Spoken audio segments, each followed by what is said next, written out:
இன்றைக்கு எல்லாரும் தொழில், வியாபாரம், அரசாங்க உத்தியோகம், எல்லோரும் கல்வி, கேள்விகள் எல்லாரும் மேம்பட்டு நிற்கிறா.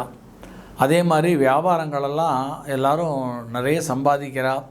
அதே சமயத்தில் அந்த வியாபாரங்கள் மூலமாக இவள் சம்பாதிக்கிறதுனால அதில் ஜெயிக்கணுங்கிறதுனால நிறைய போட்டி பொறாமைகள்லாம் ஏற்படுறது.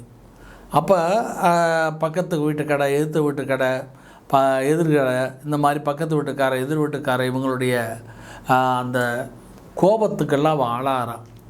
இப்போ நான் ஒரு கடை வச்சுருக்கேன், எனக்கு எதிர்த்தாப்புல அதே ஒரு கடை வச்சுருக்கிறார். வைக்கும்போது 2 கடைக்குள்ளே ஒரு போட்டி வருது கஸ்டமரை இருக்கிறதுல.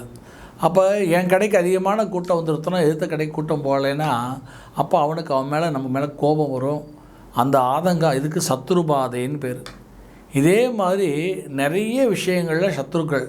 இப்போ நம்ம ஒரு பெரிய வீடு கட்டுறோம், அது வீட்டுக்கு பக்கத்து வீட்டில் ஒரு சின்ன வீடு இருக்குது. அப்போ நம்ம காம்பவுண்டு இந்த வாய்க்கால் வரப்பு சண்டைன்னு சொல்லுவாள் கிராமத்தில். அதே மாதிரி இன்றைக்கி நகரங்கள்லேயும் அந்த வாய்க்கால் வரப்பு சண்டை மாதிரி பக்கத்து வீட்டால் பிரச்சனை, எதிர் வீட்டால் பிரச்சனை. அதே மாதிரி கிராமங்களில் வாய்க்கால் வரப்பு சண்டைகள். இது போக ஒருத்தர் ஏமாத்துறதுனால ஏற்படக்கூடிய கடன் வழக்குகள், போலீஸ் கேஸு, இந்த மாதிரி எதிர்ப்புகள்.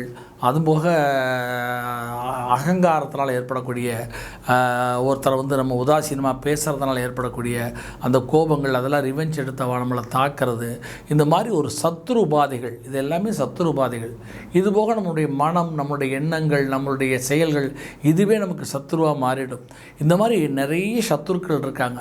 இகசத்ரு, ஈதசத்ரு, பரசத்ரு, தனசத்ரு, தானிய சத்ரு, உத்தியோக சத்ரு, வியாபார சத்ரு, கிரகசத்ரு, பூஷத்ரு, வாகன சத்ரு, இது மாதிரி சத்ருபாதைகள் நிறைய இருக்குது.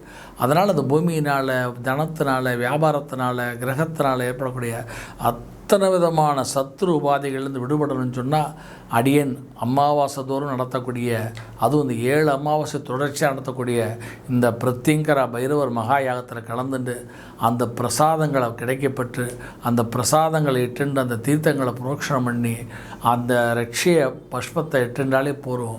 இந்த சத்ருபாதைகள்லேருந்து அனைவரும் விடுபட்டு சந்தோஷமாக வாழலாம். அதனால் எல்லோரும் உடனடியாக இந்த யாகத்தில் கலந்து கொள்வதற்கு அடியனை தொடர்பு கொண்டு இந்த நம்பரை தொடர்பு கொண்டு உடனடியாக புக் பண்ணுமாறு கேட்டுக்கொள்கிறேன். வருகின்ற 28ஆம் தேதி இந்த அமாவாசை இரவு பொழுதிலே வருகிறதுனால 29ஆம் தேதி அமாவாசை, ஆனால் 28 இரவு இருப்பதனால் 28ஆம் தேதி நாம் இந்த அமாவாசை யாகத்தை நம்ம நடத்த இருக்கிறோம்.